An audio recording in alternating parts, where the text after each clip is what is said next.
Welcome to my YouTube channel theorial classes. दोस्तों, फिर से मैं नई वीडियो के साथ आपके सामने आया हूँ। जैसा कि इससे पहली वाली वीडियो में मैंने आप लोगों को क्लास 12 का उर्दू के सबक नंबर 1 की बात किया था, है ना। सबक नंबर 1 था जिसमें हमने मिर्ज़ा फ़खरुद्दीन बेग के बारे में पढ़ा था, जिसका खाका था, है ना, नज़ीर अहमद की कहानी कुछ मेरी। आज यहाँ पे जो दूसरा क्लास चलने वाला है 12 का, इसमें क्या है कि आपका दूसरा टॉपिक लिया गया मजमून में।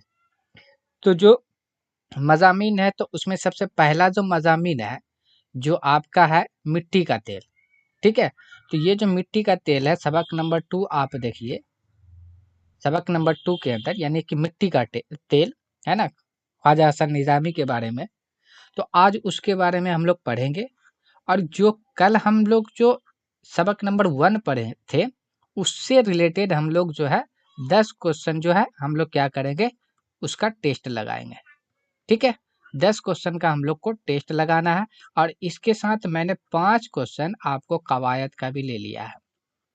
ठीक है, 5 क्वेश्चन कवायद का हो गया, 10 क्वेश्चन आपका मिर्जा फखरुद्दीन बेग यानी कि नज़ीर अहमद की कुछ कहानी जो खाका हमने सबक नंबर 1 पढ़ा था। ठीक है, तो उससे रिलेटेड हमने 10 क्वेश्चन लिया है और कवायद का 5 क्वेश्चन उसमें डाला है।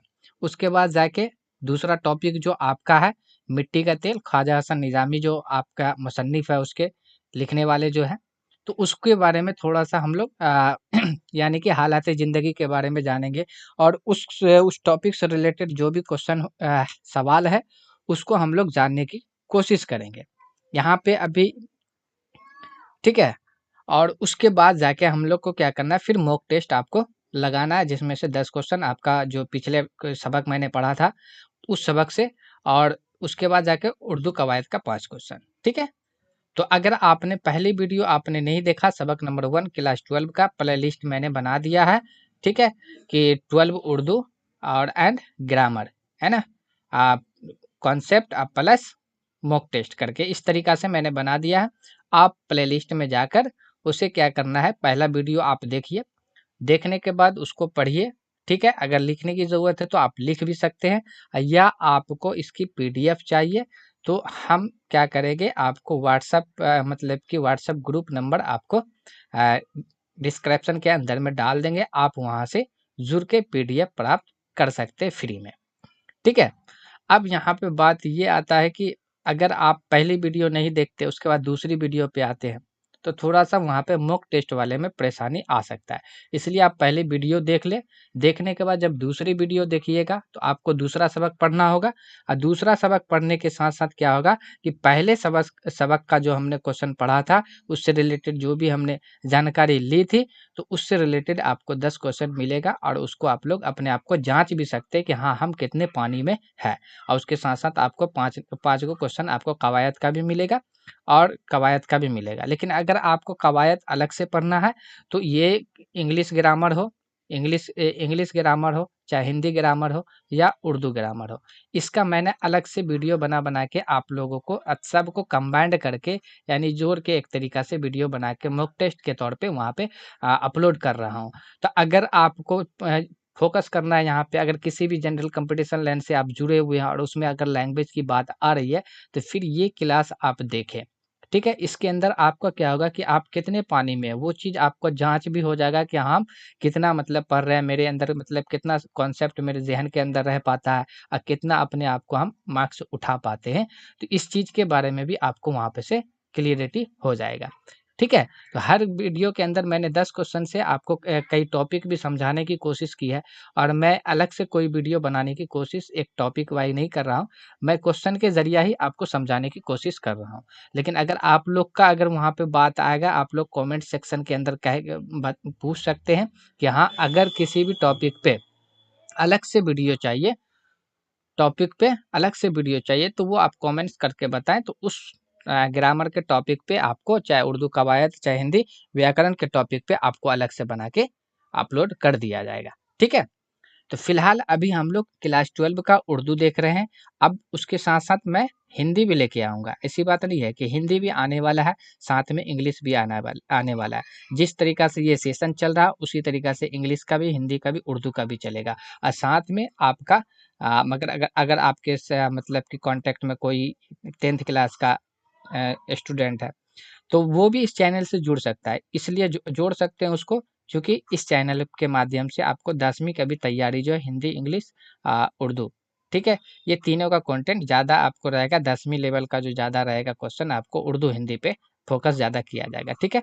अगर आप लोग की फरमाइश होगी तो इंग्लिश भी करा दिया जाएगा, लेकिन यहाँ पे आपका ये जो है 12 का, इसमें तीनों चीज़ करवाया जाएगा, ठीक है।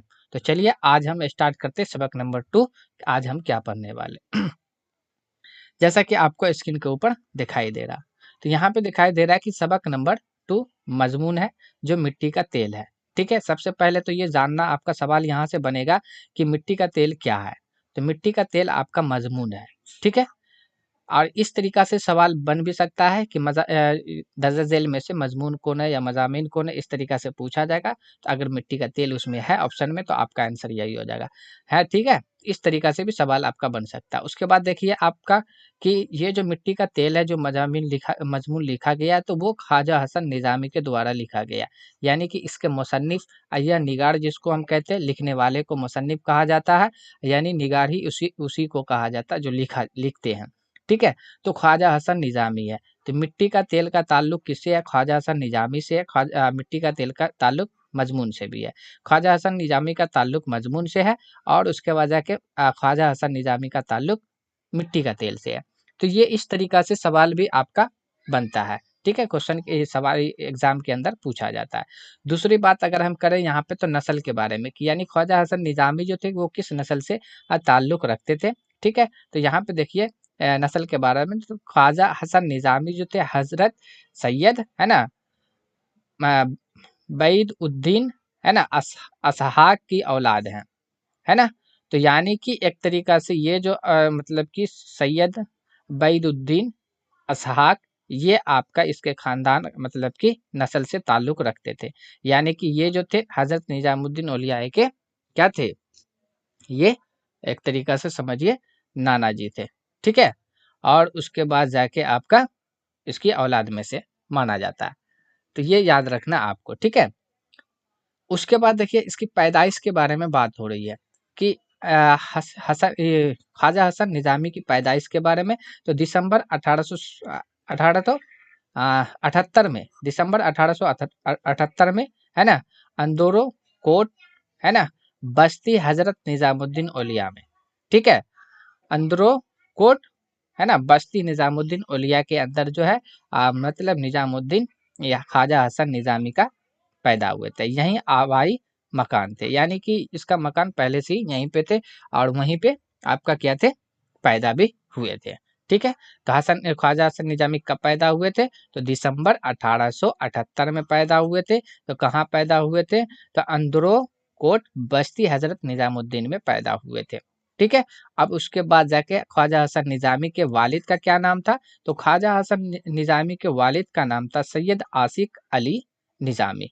सैयद आसिक अली निजामी, सैयद आसिक अली निजामी था किसके वालिद का नाम? ख्वाजा हसन निजामी के नाम।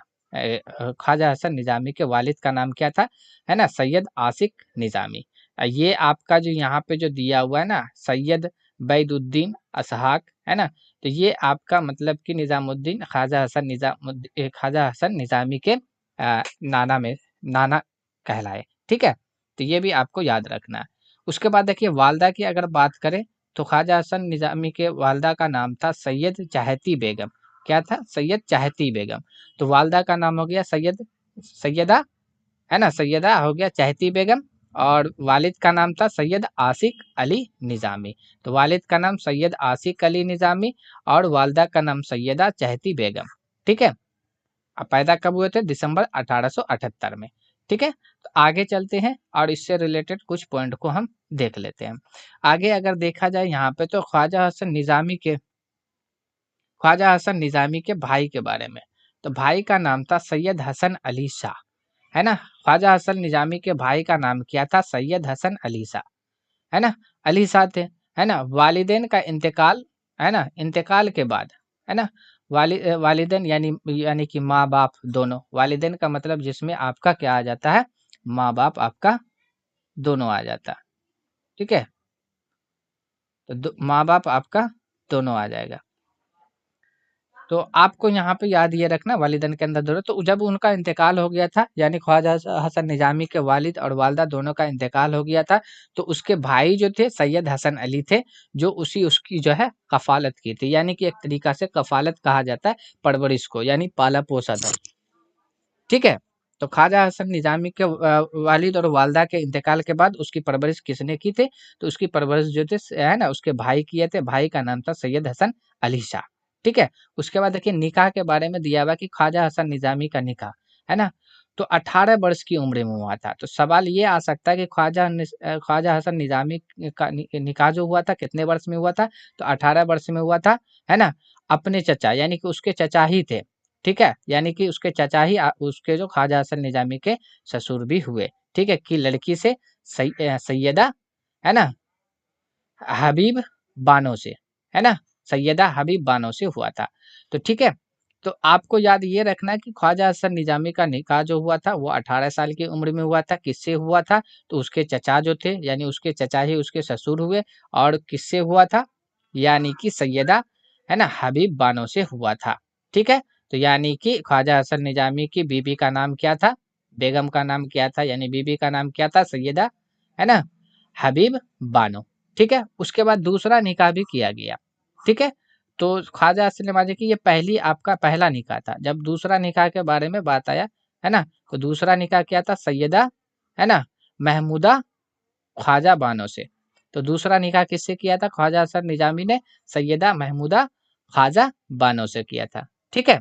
तो पहली बीबी का नाम था सैयदा हबीब बानो, दूसरी बीबी का नाम क्या था, सैयदा महमूदा ख्वाजा बानो, ठीक है। ये याद रखना है आपको।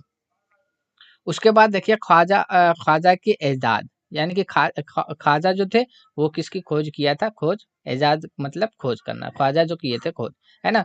तो रोजाना मुझे, है ना, तो ये आपका उसका, यानी कि एजाज जो किया था उसका आविष्कार जो किया, तो एक तो इसका किया, यानी रोजाना मुझे, है ना, और कलमी चेहरे, है ना। तो कलमी चेहरे और रोजाना मुझे, है ना,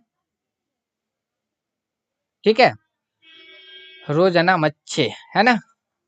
तो और उसके बाद जाके कलमी चेहरे, इसके बारे में इजाद किया था। उसके बाद देखिए इंतकाल, ख्वाजा हसन निजामी के इंतकाल की अगर बात करें, 31 जुलाई 1955 में हुआ था। ख्वाजा हसन निजामी का इंतकाल कब हुआ था, 31 जुलाई 1955 में हुआ था।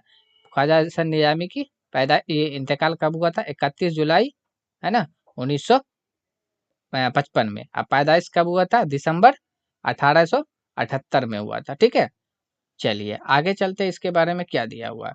चलिए आगे दिया हुआ यहाँ पे ख्वाजा हसन निजामी के दफन, यानी कि उसको कहाँ पे दफन किया गया, ठीक है। तो एक बस्ती है हजरत निजामुद्दीन औलिया में। तो ख्वाजा हसन निजामी को जो है हजरत निजामुद्दीन औलिया जो बस्ती है, वहीं पे क्या किया गया, इसको दफनाया गया है, यानी कि दफन किया गया। कुछ नोट है इससे भी देख लेते हैं। हजरत असहाक, है ना, बाबा फरीदुद्दीन मसूद गंज सकर, है ना, का मुमताज खलीफा, दामाद और खादिम खास थे। अब देखिए यहाँ पे ये जो हजरत असहाक थे ये कौन थे, तो हजरत असहाक जो थे आपके मतलब कि ख्वाजा हसन निजामी के नाना में से थे, ठीक है। ये क्या थे, जो हजरत आपका बाबा फरीदुद्दीन मसूद गंज शकरकंद जो थे, उसके मतलब कि दामाद थे, है ना, इसके दामाद थे। और वही एक तरीका से समझिए खलीफा भी थे, और उसके बाद जाके उसके दामाद भी थे, ठीक है। चलिए आगे देखिए नोट के बारे में क्या दिया हुआ है, कि ख्वाजा ने, है ना, है ना, हल्का निजाम, है ना, हल्का निजामुस साखे की बुनियाद डाली थी, है ना, हल्का निजामुल, है ना, निजामुल साहिक की बुनियाद डाली। और अपना अहबाब का साथ मिलकर, यानी अपने अहबाब यानी कि दोस्तों के साथ मिलकर, है ना, मिलकर दरगाहों और उसके बाद जाके खानफो की इस्लाह का बेड़ा उठाया था। यानी कि ये सारा काम जो है ख्वाजा हसन निजामी ने किसकी बुनियाद डाला था। तो आपको वहां पे बताना है कि ख्वाजा हसन निजामी जो थे वो हल्का निजामुल है ना, निजामुस साहिक की बुनियाद डाली थी। ठीक है, और वो अपने दोस्तों के साथ मिलके वहां पे खानकाहों की जो है मतलब कि एक तरीका से इस्लाह करने का अपना जिम्मेदारी उठा लिया था। ठीक है, उसके बाद देखिए क्या है कि हजरत निजामुद्दीन औलिया का रूहानी है ना तरबियत में अहम हिस्सा था। किसका था? तो यानी कि हजरत निजामुद्दीन औलिया का रूहानी तरबियत में अहम हिस्सा था। किसका? निजामुद्दीन ख्वाजा हसन निजामी का। ठीक है, तो ख्वाजा हसन निजामी का जो था हजरत निजामुद्दीन औलिया का रूहानी तरबियत में जो थे अहम हिस्सा था। यानी कि उसकी जो रूहानी तरबियत के बारे में अगर ख्वाजा हसन निजामी के देखा जाए तो अहम जो किरदार अदा किया था वो हजरत निजामुद्दीन औलिया ने किरदार अदा किया था। ठीक है, उसके बाद देखिए वालिदैन ने उनका नाम कासिम अली रखा। ठीक है, यानी कि वालिदैन ने यानी ख्वाजा हसन निजामी का नाम क्या था? कासिम। किसने रखा था? वालिदैन ने। यानी कि माँ बाप ने ख्वाजा हसन निजामी का नाम कासिम अली रखा था, लेकिन उनका है ना मामू, लेकिन उसका मामू का था उन्हें अली हसन कहकर बुलाता था। तो यानी कि अली हसन भी नाम किसका है? अली हसन भी, और कासिम अली भी ख्वाजा हसन निजामी का ही नाम है। कासिम अली किसने कहा था? उसकी वालिदैन ने यानी माँ बाप ने नाम रखा था, और मामू जो थे उसका नाम अली हसन करके बुलाते थे। ठीक है, चलिए आगे देखते हैं क्या दिया हुआ है। आगे और भी कुछ पॉइंट इससे रिलेटेड दिया हुआ है। अल्लामा इकबाल ने इन्हें ख्वाजा हसन निजामी लिखना शुरू किया था। तो सवाल ये आ सकता है कि ख्वाजा हसन निजामी ने यानी कि कासिम अली को जो उसके वालिदैन ने नाम रखा था, तो ये है ना ख्वाजा हसन निजामी लिखना शुरू किया था। तो सबसे पहले किसने लिखना शुरू किया था? तो अल्लामा इकबाल ने लिखना शुरू किया था। उसके बाद देखिए ख्वाजा ने 200 से ज़्यादा किताबें लिखी थी। सवाल ये आ सकता है कि ख्वाजा हसन निजामी ने कितनी किताबें लिखे? तो 200 से ज़्यादा किताबें लिखी। सवाल ये बन के आपके पास आ सकता है कि ख्वाजा हसन निजामी को सबसे पहले किसने लिखना शुरू किया था? तो अल्लामा इकबाल ने लिखना शुरू किया था। उसके बाद देखिए ख्वाजा हसन निजामी की उनकी जो दिल तड़पाने वाली एक किताब थी, वो जो किताब थी दिल तड़पाने वाली किताब जो है ख्वाजा हसन निजामी की, वो 1857 में से मुताल्लिक है। यानी कि 1857 की जो आपका जो तहरीर हुआ था, तो उसके अंदर आपका मतलब उसी से रिलेटेड है। ठीक है, उसके बाद देखिए ख्वाजा हसन ने श्री कृष्णन पर है ना भी है ना जहनीम किताब लिखी थी। है ना, ज़हनीम किताब किस पे भी लिखी थी? तो श्री कृष्ण है ना कृष्ण पे लिखे थे, है ना। तो ख्वाजा हसन ने किस पे और लिखे थे? तो श्री कृष्ण पर लिखे थे। ठीक है, उसके बाद देखिए आगे क्या है कि हजरत निजामुद्दीन औलिया की है ना स्वानह है ना निजाम है ना बंसरी का नाम से तरबियत दी। है ना, यानी कि एक तरीका से ये जानिए कि हजरत निजामुद्दीन औलिया की शनाख्त जो थे है ना निजाम बंसरी का नाम से तरबियत दी गई है। ठीक है, उसके बाद देखिए आगे क्या है कि ख्वाजा ने अपनी कब्र 50 साल पहले बस्ती हजरत निजामुद्दीन औलिया में तैयार कर रखी थी। यानी ख्वाजा हसन निजामी जो थे अपने मौत से कबल यानी पहले ही 50 साल पहले ही मतलब कि हजरत निजामुद्दीन औलिया के अंदर क्या थे, जो जो बस्ती थी उसी के अंदर अपने लिए कब्र को तैयार करके रखे हुए थे। ठीक है, चलिए आगे देख लेते हैं और क्या है। चलिए यहाँ से आपका अब जो है एक बार हम रिपीटेशन कर लेते हैं, उसके बाद जाके मॉक टेस्ट करेंगे।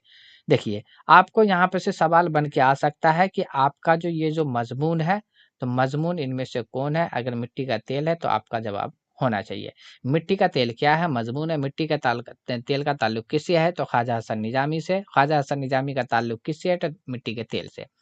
ठीक है, तो ख्वाजा हसन निजामी की जो ख्वाजा हसन निजामी हजरत है ना सैयद बैदुद्दीन असहाक की औलाद है ना औलाद में से है। तो ठीक है, तो ये इसमें से आपको याद रखना ये भी। तो किसकी औलाद है में है? तो किसकी औलाद में है? तो सैयद बैदुद्दीन असहाक की औलाद में से ख्वाजा हसन निजामी है। इसकी पैदाइश की बात करें तो दिसंबर 1877 में हुआ था। इंदौर कोट बस्ती हजरत निजामुद्दीन औलिया में हुआ था, है ना। इसके वालिद का नाम था, ख्वाजा हसन निजामी के वालिद का नाम था सैयद आसिक अली निजामी था। वालदा का नाम था सैयदा चहती बेगम। वालदा का क्या नाम था? सैयदा चहती बेगम। सैयदा चहती बेगम। उसके बाद भाई का नाम था सैयद हसन अली। भाई का क्या नाम था? सैयद सैयद हसन अली भाई का नाम था, जो वालिद और वालदा के इंतकाल के बाद उसी ने उसकी है ना कफालत की थी, यानी कि परवरिश किया था। निकाह की बात करें तो पहला निकाह जो हुआ था वो 18 वर्ष की उम्र में हुआ था, उसी के चचा की बेटी से हुआ था। चचा की बेटी का जो नाम था, यानी उसकी बेगम का जो पहली बेगम का जो नाम था सैयदा हबीब बानो, सैयदा हबीब बानो था। दूसरे निकाह की बात करें तो दूसरा निकाह भी किया था ख्वाजा हसन निजामी ने। उस बीबी का, दूसरी बीबी का नाम था सैयदा महमूदा ख्वाजा बानो। ठीक है, ये भी याद रखना आपको।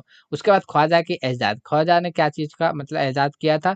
तो है ना, रोजाना मचे, रोजाना मचे, है ना, रोजाना मचे और कलमी चेहरे, और कलमी चेहरे। उसके बाद इंतकाल जो हुआ था 1 जुलाई 1955 में हुआ था। ख्वाजा हसन निजामी का इंतकाल 31 जुलाई 1955 में हुआ था, 1955 में हुआ था।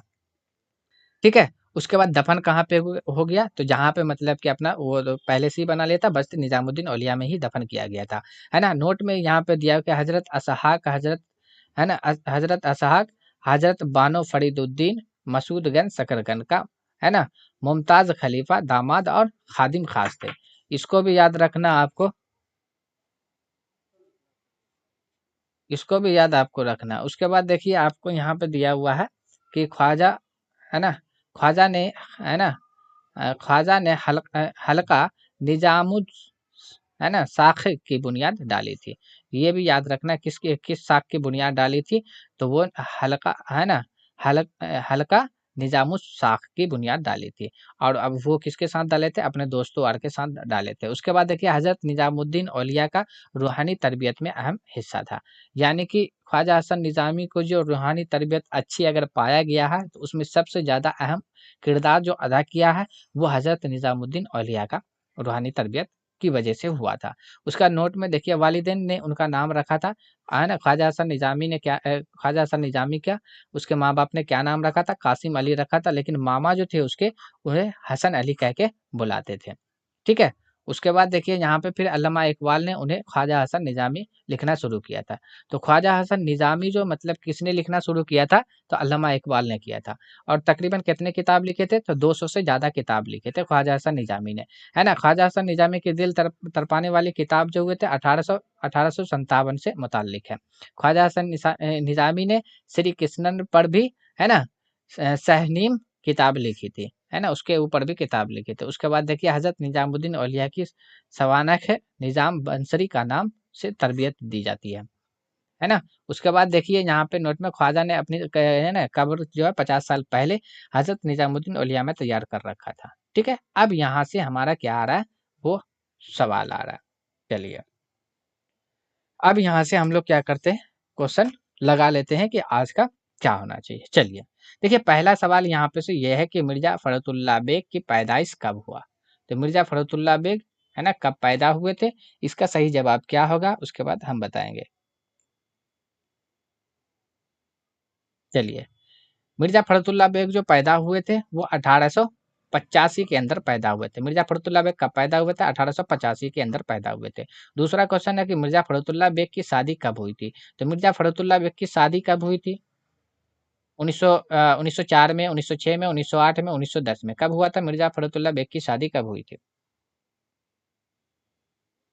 चलिए, मिर्जा फखरुद्दीन बेग की शादी जो हुई थी वो 1908 में हुआ था। कब हुआ था? 1908 में। कब? 1908 में। याद रखना कि मिर्जा फखरुद्दीन बेग की शादी जो हुई थी वो 1908 के अंदर हुई थी। उसके बाद तीसरा क्वेश्चन है कि मिर्जा फखरुद्दीन बेग ने कितने निकाह किए थे? तो मिर्जा फखरुद्दीन बेग ने कितने निकाह किया इसके बारे में बताएं। मिर्जा फखरुद्दीन बेग ने कितने निकाह किया?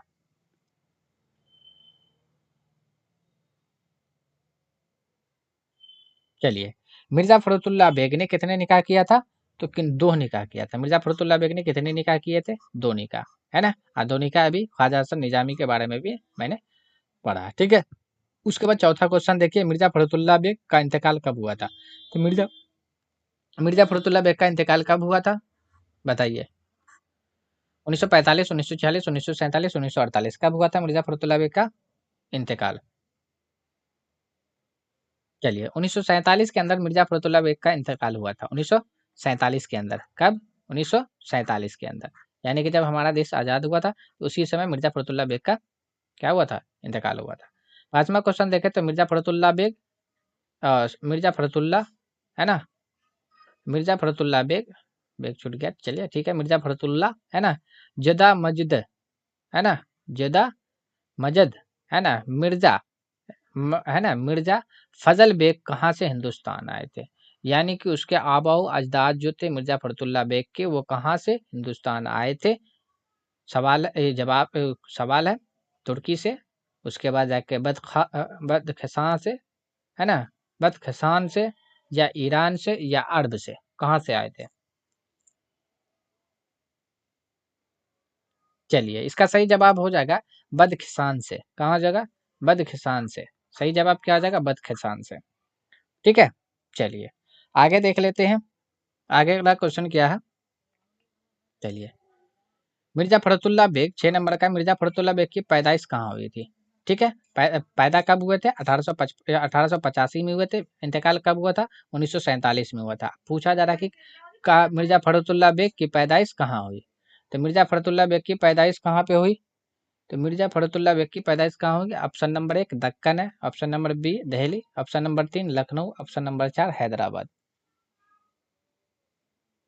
चलिए इसका सही जवाब हो जाएगा ऑप्शन नंबर बी, यानी कि दिल्ली में हुआ था। मिर्जा फखरुद्दीन बेग का की पैदाइश कहाँ हुई थी, दिल्ली के अंदर हुई थी, है ना। उसके बाद है कि 7वां क्वेश्चन है, किस सन, है ना, मिर्जा ने अपने इंटरमीडिएट पास किया था, यानी मिर्जा फखरुद्दीन बेग ने कब इंटरमीडिएट यानी कि 12वीं की कक्षा पास किया था, यानी 12वीं पास किया था।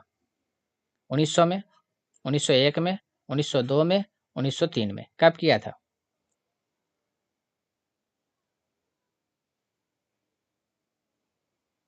चलिए इसका सही जवाब होगा 1903 में। कब हो गया, किया था 1903 में, 1903 में, है ना। मिर्जा फखरुद्दीन बेग जो है वो इंटरमीडिएट कब किए थे, 1903 के अंदर। 8वां क्वेश्चन है कि मिर्जा फखरुद्दीन बेग के वालिद का क्या नाम था।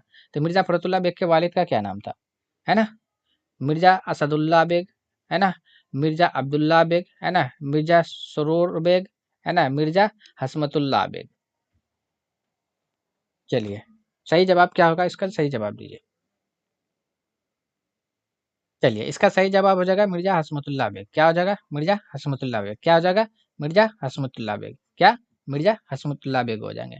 उसके बाद 9वां क्वेश्चन है कि मिर्जा फखरुद्दीन बेग की वालदा, है ना, मिर्जा फखरुद्दीन बेग की वालदा के इंतकाल के वक्त फरहत की उम्र कितनी थी, यानी जब उसकी वालदा का इंतकाल हो रहे थे मिर्जा फखरुद्दीन बेग के, तो उसके मिर्जा फखरुद्दीन बेग की जो उम्र थे वो कितने थे।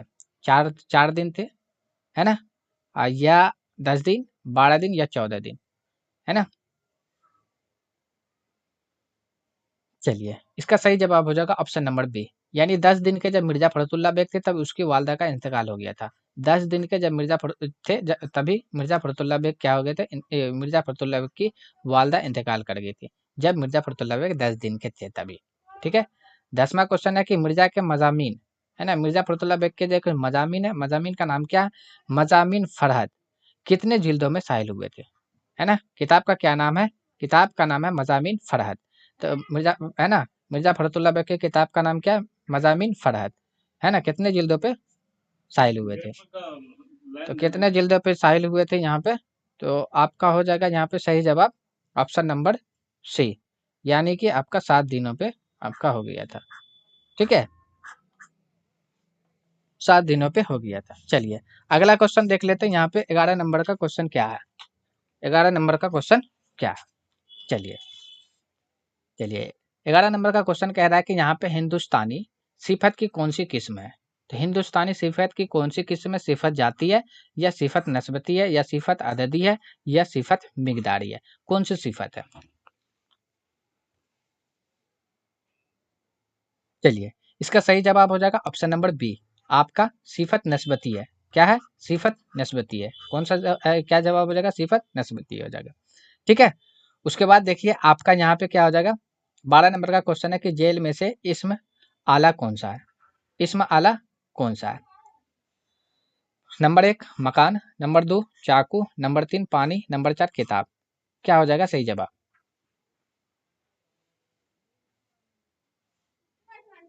चलिए, इसका सही जवाब हो जाएगा ऑप्शन नंबर बी, है ना। 12 का क्या हो जाएगा? ऑप्शन नंबर बी, है ना। जेल में से इसमें आला जो है वो चाकू है, इसमें आला क्या है? चाकू है। उसके बाद देखिए 13 नंबर का जाहिद कल पटना जाएगा। जाहिद कल कहाँ जाएगा? जाहिद कल पटना जाएगा। ये जमाना की कौन सी किस्म है? जाहिद कल पटना जाएगा, ये जमाना की कौन सी किस्म है? माजी है, हाल है, मुस्तकबिल है, या कोई नहीं? बताइए इनमें से कौन सा ऑप्शन होगा? चलिए, इसका सही जवाब हो जाएगा ऑप्शन नंबर आपका सी। क्या हो जाएगा? सी, मुस्तकबिल हो जाएगा, है ना। मुस्तकबिल हो जाएगा ऑप्शन नंबर सी। उसके बाद देखिए आपका 14 नंबर का है कि जेल जेल में से साबका वाला लफ्ज को चुनना है। साबका वाला लफ्ज कौन सा? बाहुनर, ईदगाह, है ना, बदकार, सभी। क्या हो जाएगा इसमें से? चारों में से कौन सा ऑप्शन होगा?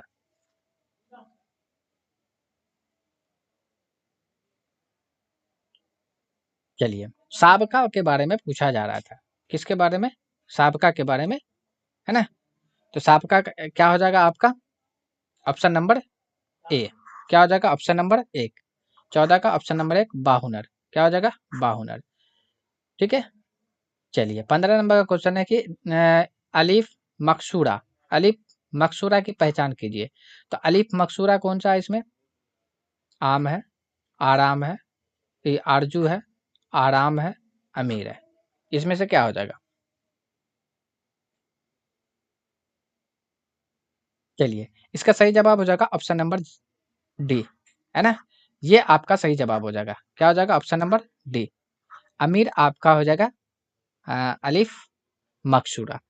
अब सवाल यहाँ पे ये आ सकता है कि आप लोग बोल सकते हैं कि सर आपने मतलब कि यहाँ पे कवायद का प्रश्न रखा, कवायद का कवायद का सवाल रखा, लेकिन कवायद को एक्सप्लेन नहीं किया। आखिर यहाँ पे हिंदुस्तान सिफत की कौन सी किस्म है? आपने डायरेक्ट बता दिया कि सिफत नस्बती है। जेल में से इसमें आला कौन सा? आपने डायरेक्ट बता दिया कि चाकू है। जाहिद कल पटना जाएगा, आपने डायरेक्ट बता दिया कि मुस्तकबिल है ना। जेल में से साहब का लफ्ज कौन कौन सा? आपने डायरेक्ट बता दिया कि बाहुनर है ना। अलिफ मकसूरा की पहचान कीजिए, डायरेक्ट आपने बता दिया अमीर है। इसको आप एक्सप्लेन क्यों नहीं किए? देखिए यहाँ पे आपका जो कंटेंट है आपका वो बुक से लिया गया, इसलिए बुक वाले कंटेंट को हम यहाँ पे एक्सप्लेन करेंगे। अब बाकी कंटेंट को जो कवायद का जो लेंगे तो वो हम लोग प्रैक्टिस के तौर पे यहाँ पे 5 क्वेश्चन अटैच इसलिए कर रहे हैं कि आपका लैंग्वेज है और उसमें कवायद का भी प्रश्न रहता है। अब ये बात आया कि आखिर इस चीज़ को जानेंगे कहाँ से? तो आपका इसके लिए अलग से वीडियो आप लोगों को ग्रामर उर्दू, है ना, ग्रामर इंग्लिश मॉक टेस्ट करके आपको वीडियो वहाँ पे अपलोड कर दिया गया है ना। तो वीडियो अपलोड वहाँ पे कर दिया गया, उसमें टॉपिक को एक्सप्लेन करके अच्छे तरीक़ा से समझाया गया है। तो आप जिस भी लैंग्वेज का ग्रामर को पढ़ना चाहते हैं, तो आपको वहाँ पे प्लेलिस्ट बना के दे दिया गया। आप वहाँ पे जाए, है ना? जब आप जाइएगा प्लेलिस्ट के अंदर जाइएगा, है ना? तो प्लेलिस्ट के अंदर जाइएगा तो हर चीज़ का बना हुआ है। इंग्लिश का अलग बना हुआ है, हिंदी का अलग बना हुआ है, उर्दू का अलग बना हुआ है। वहाँ पे मॉक टेस्ट करके, है ना? तो ये जो मॉक टेस्ट करके बना हुआ है जिसमें 10 क्वेश्चन लिया जाता है, तो उसी में आपको एक्सप्लेन भी कर दिया जाता है वहाँ पे, ठीक है? अब इसमें इसलिए नहीं ले सकते एक्सप्लेन करने के लिए कि आपको किताब का बताना भी पड़ रहा है, फिर प्रैक्टिस भी आपका हो रहा है, फिर उसके बाद जाके कवायद को अगर हम एक्सप्लेन करें, उसको समझाने लगे तो वीडियो जो और लंबा हो जाएगा और इतना लंबा हो जाएगा आप लोग देखना उसको मतलब कि ज़्यादा ये नहीं कर सकते।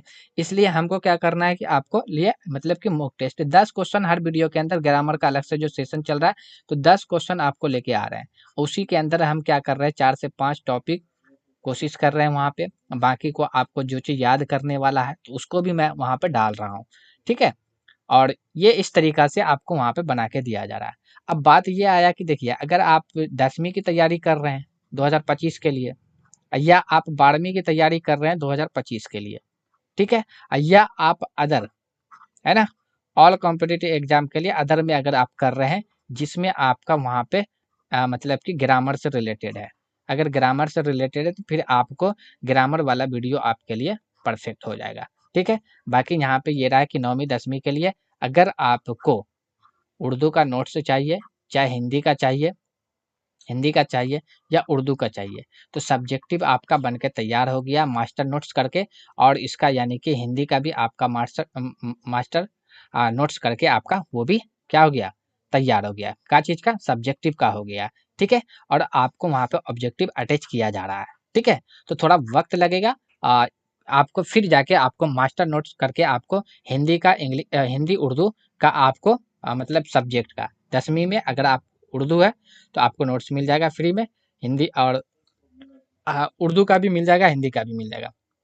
10वीं के लिए भी आप वहाँ पे से फ्री में ले सकते हैं। आपको नीचे में मतलब कि वहाँ पे दे दिया जाएगा, व्हाट्सएप ग्रुप नंबर दे दिया जाएगा। ये आप मेरा नंबर है, व्हाट्सएप नंबर 7631986142, ये मेरा व्हाट्सएप नंबर है, ठीक है। प्लस डिस्क्रिप्शन के अंदर क्या करेंगे, वहाँ पे ग्रुप का जो है 3L क्लास करके जो ग्रुप व्हाट्सएप पे बनाए हुए हैं, ठीक है।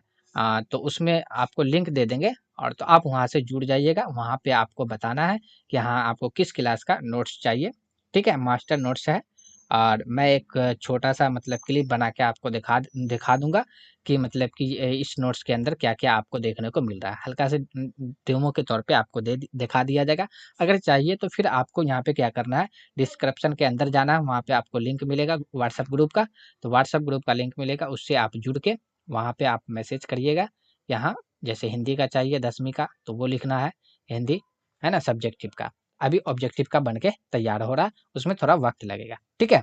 चलिए, तो अगर आपने अभी तक मेरे चैनल को सब्सक्राइब नहीं किया है, या अपने दोस्तों में शेयर नहीं किया, या लाइक या कमेंट्स नहीं किया, तो आप उसे शेयर और लाइक, कमेंट्स और सब्सक्राइब कर लें, ठीक है। चलिए, फिर मिलते हैं हम अगली वीडियो में। आज के लिए बस इतना ही। ये आपका यहाँ पे देखिए आंसर की भी आपका यहाँ पे बनकर तैयार है, और आपको वहाँ पे जैसे ही आपको मैसेज गिरेगा वैसे आपको यहाँ से आपको नोट्स मिल जाएगा, और मतलब कि क्लास का भी PDF आपको मिलना शुरू हो जाएगा, ठीक है। चलिए।